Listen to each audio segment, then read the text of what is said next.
started doing his workout, and it was like his situational awareness was just not there.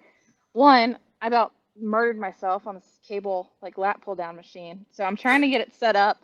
I shit you not, I wish. I'm kind of hoping I'm gonna ask Costa, the owner, if they've got cameras in certain places, because I'm gonna see if we caught it on camera today, because it was literally perfect.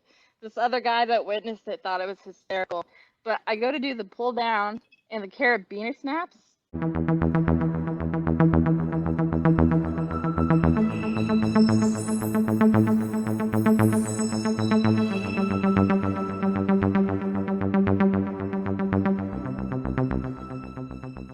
Ladies and gentlemen, welcome back to another edition of Cape or Conquer podcast, Fitness Simplified. I'm Tommy, I'm Robbie. and this is Cape or Conquer. Ignore Robbie because right now she is going through the final stages of becoming a pro. And I'm gonna speak that into existence because she's gonna do awesome. And even if it doesn't happen, she's still gonna train like a pro to get there and accomplish all her goals. But over here, we don't cave, we conquer, right? So Oh yeah. you got it, coach. We believe in you. So, Gym Peeve of the week, what do you say? What do you got for us? I do not like it when people stare. Like, not like, not like stare as in like you catch them glancing at you, like they look away and then that's the end of it. I Uh, am talking every time you turn around, the person's looking at you and they like kind of try to look away and then they look back before you even look away again. well, it is weird because in a place like the gym, you've got mirrors everywhere. So before somebody thought that they saw me or like they was staring nonchalantly, I had already seen them in the mirror already being weird. Yep. I'm like, but and then sometimes it gets you to a point where you wonder like, did they actually come to work out or like did they have any plan or they just here at the gym? Yeah. No, I don't go into too much detail with it, but I will say like there's been last few days, and I thought I was going crazy, but a girl that I'm coaching kind of confirmed it today because she was like starting to keep an eye out too, and like mentioned she started getting a weird vibe. So Mm-hmm. like it's not just me, but there's someone that's like come in a couple times, and at first like I thought maybe like I'd seen the person from somewhere and just like forgot because the look that they had on the face was like we knew each other, but Mm-hmm. then like never came up and talked to me, and then it just I don't know, everything just felt weird. It feels hovery. I could be in my own head, like it could just be my fucking prep brain being stupid, but I just I don't know. It's been You just weird the had a last couple weird times. creepy vibe, huh? It's Like, been a well, little weird. so like, that's crazy, man. I don't know. And then sometimes I'm like, if you got a question, just come, have a conversation. Like, you know what I'm Yeah, saying? Or just make it quick, something. But uh, yeah. it Like is if what you it wanna is. if you wanna talk or something, you know what? Just get it out of the way. But like the like half in, half out, like the whole entire time, it makes it so much more awkward. Well, and I'll give it to we'll give it a little grace and call it COVID brain because people forgot how to be humans and interact as humans. But I've seen that stuff before COVID, so like I don't know if Buddy get a pass on this one. Yeah. So that brings us to our topic of the day: working with inconsistent gym partners. What do you Yeah. say? No, don't do it. You're gonna get irritated. You're just gonna get angry. If you're really full in to something and the your partner isn't, or like they're just not at the level that you're at, you're just gonna leave angry and you're not gonna get stuff done. Um, I he's probably gonna listen to this here when it comes out. He's gonna be like, "Man, I knew you're gonna put me on blast." But oh well, we'll cross this barrier when it gets there. But like for instance, tonight, like I asked my husband, and it wasn't even to like work out with me, but I asked him if he would come just to spot. So I'm starting a new program. My coach gave it to me. I really like it. It's kind of similar to like the training philosophy I already had. Um, but now it's just all kind of like structured out really well for me with a little bit more description and like intensities of like where Mhm. they want us to go. And it's something that it is very helpful to do this program if you have a partner, because there are times that you need to either push failure or push past it. And if you're pushing past failure, form is still everything, but it is much easier to push like past failure and maintain your form. You've got a partner there just to like lighten the load. And so he comes today. He took a nap, forgot to set his alarm. Which happens. He's been pretty busy. Um, he gets there kind of late, which is okay. Like we were running late with a client I was working with anyway. Um, but then he started doing his workout, and it was like his situational awareness was just not there. One, I about murdered myself on this cable like lat pull down machine. So I'm trying to get it set up. I shit you not, I wish. I'm kind of hoping I'm gonna ask Costa, the owner, if they've got cameras in certain places, because I'm gonna see if we caught it on camera today, because it was literally perfect. This other guy that witnessed it thought it was hysterical. But I go to do the pull down, and the carabiner snaps, and it sends the piece of equipment, like the cable slammed down, it sends a piece of equipment flying around, and then that carabiner snaps, and it comes flying straight at my face. And then that's just where, like, my reaction just couldn't have been any better. But I, like, moved backwards, and then, like, caught the piece of equipment in my arms, like cradling a baby. And this dude is in the corner just watching all of this happen. And after I caught it, I just looked at him like, we're good. Like, I hurt. I caught it. Like, the cable's not broke. So I get that reset, and it was. So I'm already kind of thrown off. Like, there was no getting back in the zone after that. And then I got everything reset back up to where it wasn't going to destroy me. We got some, like, stronger carabiners in place that weren't going to snap. And I try to get my husband's attention. Now he's all the way across the room, and literally it looks like he is looking straight at me. And I'm like, I'm waving, I'm jumping, I'm like doing like the Spider-Man, like pretending to like throw out webbing at him, like being so ridiculous. And he's just like not with it. And then finally meeting me, I was just like, fuck this. Like, got the headphones on, music's playing, could hear it over my music. So I realized I said it louder than I meant to. But I don't know. He went to leave, and I was like, I love you. I'm probably going to be home late. I'm not going to lie. I'm irritated, but it's all right. But Wow.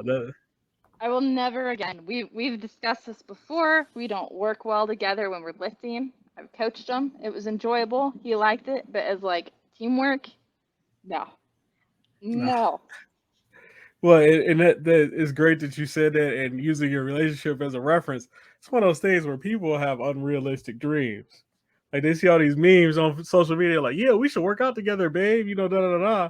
And like a lot of times, I just see like, I'll see couples where the girl is like doing stuff, and the guy is frustrated because he can't do the weight that he want to do, and he's trying to coach her through. But I'm like, y'all at two different levels. Y'all at two different, even wavelengths mentally when it comes to like fitness. There might be a totally different disconnect there. Like Yeah.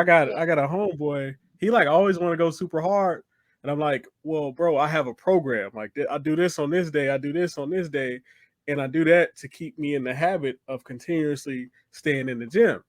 Plus, I got different goals. My goals are like, okay, be aesthetically pleasing, and at the same time, prep for the ACFT. See how I can push the limits and get better. I think I got a 540 out of 600. But I've never really been a runner. So that was tough. But it's one of those things where I was like, well, first time taking it, like I'll take that all day. At I least it's think a one of the run and only not a people. swim. Well, yeah, right. Oh man, I ain't talking about swimming.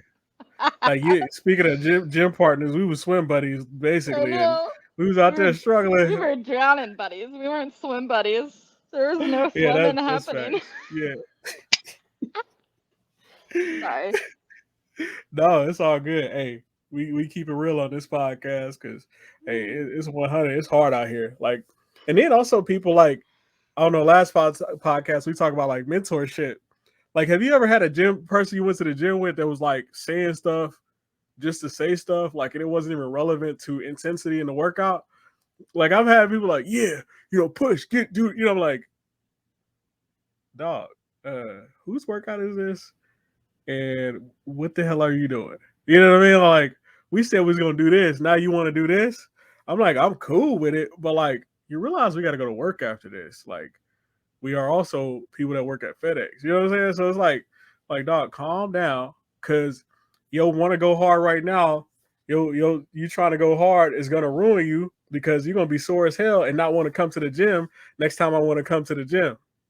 So, because in the military they train you to be broke off, so it's a whole different beast. Yeah, they train you to be Which leads broke to off, which is a terrible idea. which is horrible, right? But Yes. it builds some mental resilience, unfortunately. Some that you don't necessarily even want to have. Because people are like, yeah, oh, he's a military guy. He can handle it. Yeah, let's put extra stops on the route and da. And I'm like, that doesn't mean I want, extra imposed on me because of that. That just means like I've got a level of discipline and expertise that's tied to something else. I'm like, I can transition that, but don't abuse me like a damn mule. Like that ain't fun. Cause I'm the type of cat like hey, I'll put in my 2 weeks. You out here BSing. But like he got more packages than me. You better make sure I get paid more than him. You know what I'm saying? If I got more packages than he do, you know what I'm saying? It's whack out here.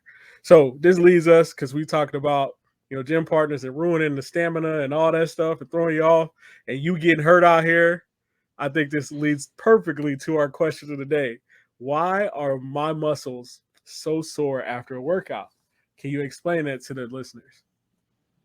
I mean, what?